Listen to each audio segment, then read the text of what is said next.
अस्सलाम वालेकुम नाजरीन, मैं हनान फातिमा आसिफ बेबाक सच न्यूज में आपका इस्तकबाल करती हूँ। आइए देखते हैं आज की अहम खबर। अभी तक आपने हमारे चैनल आसिफ बेबाक सच न्यूज को यूट्यूब पर सब्सक्राइब नहीं किया है तो सब्सक्राइब कर लीजिए और लाइक शेयर कमेंट करना ना भूलें। आइए डालते हैं आज की अहम खबर पर एक नजर। भारत के वो मुसलमान नेता जिनके सामने नरेंद्र मोदी तक झुकते हैं। आज भले ही पूरे देश में हिंदू नेताओं जैसे कि प्रधानमंत्री नरेंद्र मोदी और योगी आदित्यनाथ का जलवा हो, लेकिन कुछ ऐसे मुसलमान नेता भी हैं जो इतने ताकतवर हैं कि बड़े बड़े हिंदू नेता उनके आगे पानी भरने लगे। इस लिस्ट में नंबर 5 पर जो नेता का नाम आता है उनका नाम है बदरुद्दीन अजमल। भारत में जब भी किसी बड़े मुस्लिम नेता की बात आती है तो हर किसी के दिमाग में सबसे पहले असुद्दीन ओवैसी का नाम आता है, लेकिन बदरुद्दीन अजमल को ओवैसी से भी बड़ा खिलाड़ी माना जाता है। असम के बदरुद्दीन कितने बड़े खिलाड़ी हैं, इस बात का अंदाजा आप इस बात से लगा सकते हैं कि अक्टूबर 2005 को पहली बार राजनीति में कदम रखने वाला ये आदमी all India United democratic front के नाम से एक राजनीतिक पार्टी बनाता है, जो कि साल 2006 के आसाम के आम चुनाव में तीसरी सबसे बड़ी पार्टी बनकर सामने आती है। और सिर्फ यही नहीं, 2014 में जहां पूरे देश में मोदी की आंधी चल रही थी, वहां भी इन्होंने असम लोकसभा की 14 में से 3 सीटें अपने नाम की। अब भारत में कोई इतना बड़ा मुस्लिम नेता हो और वो कुछ ऐसा ना कहे जिससे देश में हंगामा ना हो, ऐसा कैसे हो सकता है। 2022 में इन्होंने हिंदुओं के बारे में कुछ ऐसा कह दिया जिसके बाद ही काफी चर्चा में आए थे।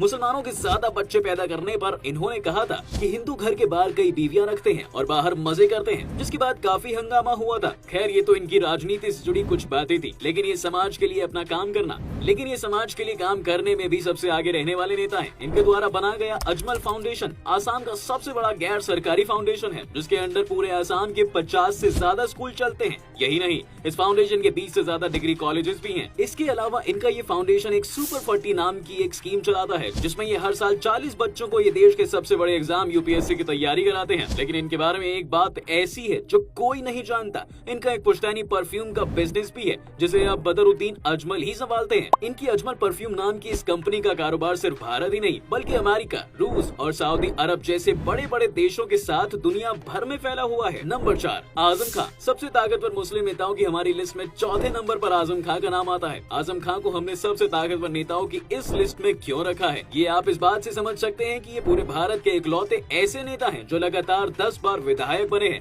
1996 में यूपी के रामपुर से इन्होंने पहली बार चुनाव लड़ा था, जिसके बाद आज तक ये एक भी चुनाव नहीं आ रहे हैं। 2017 की मोदी की आंधी भी इनका कुछ नहीं उखाड़ पाई, उल्टा इन्होंने मोदी को उनकी ही आंधी में उड़ा दिया। 2017 के विधानसभा इलेक्शन में इन्होंने बीजेपी के एक बड़े नेता को 46,852 वोटों से हराया। और यही नहीं, 2019 के लोकसभा इलेक्शन के टाइम अपने विधायक पद से इस्तीफा देकर इन्होंने लोकसभा का चुनाव लड़ा और यहाँ भी भारी वोटों के साथ जीते। जो बात अब इनके बारे में हम बताने जा रहे हैं, उसके सामने अभी तक हमने जो बताया वो सब कुछ फीका पड़ जाएगा। आपको जानकर हैरानी होगी कि 2022 में इन पर भड़काऊ भाषण देने के आरोप लगे, जिसके बाद इन्हें 3 साल के लिए जेल भेज दिया गया। लेकिन फिर भी इन्होंने 2022 का यूपी विधानसभा का चुनाव जेल में रहकर ही लड़ा। बेल न मिलने की वजह से ये ना तो वोट मांगने गए और न ही लोगों ने इनका कोई भाषण सुना, लेकिन फिर भी इन्होंने भारी वोटों से ये चुनाव जीता था। आजम खान की गिनती देश के उन चंद नेताओं में की जाती है जो अपने अकेले के दम पर चुनाव का रुख पलटने की ताकत रखते हैं। समाजवादी पार्टी यानी सपा को इतना मजबूत बनाने में मुलायम सिंह यादव के बाद सबसे बड़ा हाथ आजम खान का ही है। बिना आजम खान के मुलायम सिंह यादव समाजवादी पार्टी को कभी भी इतना मजबूत नहीं बना सकते थे। पढ़ाई की बात करें तो आजम खान ने 1974 में अलीगढ़ मुस्लिम यूनिवर्सिटी से LLB की थी और वहीं से इन्होंने राजनीति में कदम रखा, जिसके बाद इन्होंने कभी पीछे मुड़कर नहीं देखा। नंबर 3, गुलाम नबी आजाद। गुलाम नबी आजाद, देश का हर आदमी इस नाम को जानता है। ये भारत के उन चंद नेताओं में से एक है जिनका नाम हर एक आदमी इज्जत के साथ लेता है। कांग्रेस परिवार के सबसे करीबी नेताओं में से एक नबी आजाद की भारतीय जनता पार्टी और नरेंद्र मोदी भी इज्जत करते हैं। और सिर्फ इज्जत ही नहीं, 23 मार्च 2022 को देश के पूर्व राष्ट्रपति रामनाथ कोविंद जी ने इन्हें पद्म भूषण से सम्मानित भी किया। 7 मार्च 1949 को जन्मे नबी आजाद ने 1973 में अपने राजनीतिक करियर की शुरुआत की थी। उस समय ये भलसवा की ब्लॉक कांग्रेस समिति के अध्यक्ष हुआ करते थे। लोगों के बीच इनकी पॉपुलैरिटी को देखते हुए 1980 में कांग्रेस ने इन्हें महाराष्ट्र के वाशिम क्षेत्र से पहली बार किसी लोकसभा सीट पर चुनाव लड़ने का मौका दिया, जिसमें इन्होंने एक बड़ी जीत दर्ज की थी। 1982 में कांग्रेस की ही सरकार में देश के सेंट्रल मिनिस्टर भी बने। 2005 में इनके राजनीतिक करियर का वो टाइम आया जब ये देश के सबसे विवादित राज्य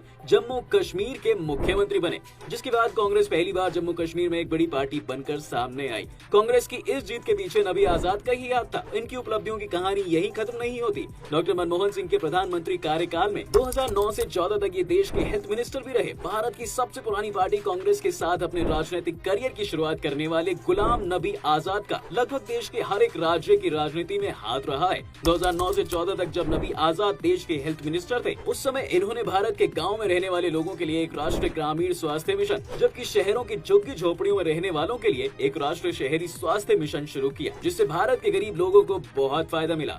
नंबर 2, हामिद अंसारी। 1 अप्रैल 1937 को कलकत्ता में जन्मे हामिद अंसारी का नाम देश के सबसे ताकतवर नेताओं में से एक होने के साथ साथ देश के सबसे विवादित नेताओं में भी आता है। देश के 12वें उपराष्ट्रपति बनने वाले ये नेता डॉक्टर सर्वपल्ली राधाकृष्णन के बाद देश के दूसरे आदमी थे जो लगातार 10 साल तक देश के वाइस प्रेसिडेंट रहे। विवादों से इनका गहरा रिश्ता रहा है। 30 दिसंबर 2011 की आधी रात में राज्यसभा के लोकपाल बिल पर बहस चल रही थी। उस टाइम हामिद अंसारी सदन में पहुंचते हैं और चलती कार्रवाई को रोक देते हैं। भाजपा ने इन पर आरोप लगाया था कि अंसारी ने कांग्रेस को बचाने के लिए ऐसा किया था। इसके अलावा 26 जनवरी 2015 को जब अमेरिकी राष्ट्रपति बराक ओबामा गणतंत्र दिवस के मौके पर एज अ चीफ गेस्ट शामिल हुए, तब इन्होंने तिरंगे को सलामी नहीं दी थी, जिस पर बाद में काफी विवाद हुआ था। विवादों के साथ साथ इनकी उपलब्धियों की लिस्ट भी काफी लंबी है। हामिद अंसारी मुख्तार अंसारी के बेटे हैं, जिनका भारत की आजादी में हाथ रहा है। देश के सबसे फेमस यूनिवर्सिटीज में से एक अलीगढ़ मुस्लिम यूनिवर्सिटी से इन्होंने अपनी मास्टर डिग्री की, जिसके 2 साल बाद इन्होंने देश का सबसे बड़ा यूपीएससी का एग्जाम दिया, जिसमें इन्हें पूरे देश में 4थी रैंक मिली। जिसके बाद इन्होंने संयुक्त अरब अमीरात, अफगानिस्तान, ईरान और सऊदी अरब में एक राजदूत के रूप में काम किया। 2000 से 2002 तक ये अलीगढ़ मुस्लिम यूनिवर्सिटी के वाइस चांसलर भी रहे। 2004 से 5 तक इन्होंने इंडिया की पेट्रोलियम मिनिस्ट्री में सलाहकार अध्यक्ष के पद पर भी काम किया, जिसके बाद 11 अगस्त 2007 को ये पहली बार देश के वाइस प्रेसिडेंट बने। नंबर 1। अब नंबर आता है देश के सबसे ताकतवर मुस्लिम नेता का। भारत में शायद ही कोई ऐसा आदमी होगा जो इस नाम को ना जानता हो। हम बात कर रहे हैं भारत के सबसे बड़े, मशहूर और ताकतवर नेताओं में से एक असुद्दीन ओवैसी की। 54 साल के असुद्दीन ओवैसी देश के सबसे पढ़े लिखे नेताओं में से एक हैं, जो फिलहाल AIMIM के प्रेसिडेंट हैं। भड़काऊ भाईजान के नाम से मशहूर असुद्दीन ओवैसी ने हैदराबाद की लोकसभा सीट से साल 2004 में अपना पहला चुनाव लड़ा, जिसके बाद हैदराबाद की लोकसभा सीट से ये